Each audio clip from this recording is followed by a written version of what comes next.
Welcome to one of my favourite rooms in my newly renovated house. I'm Wendy Moore from the Interiors Edit, and this is my brand new bathroom.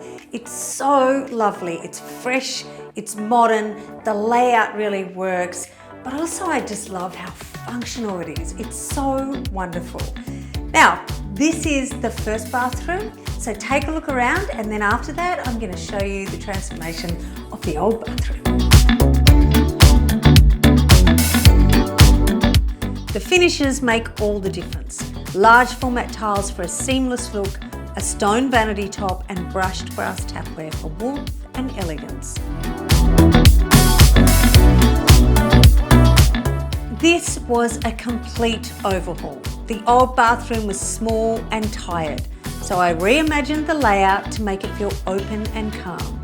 It's all about the details, quality fixtures and finishes that will stand the test of time. I love how this bathroom works. It's a really clever use of space. It's super easy to clean and it feels like a little retreat.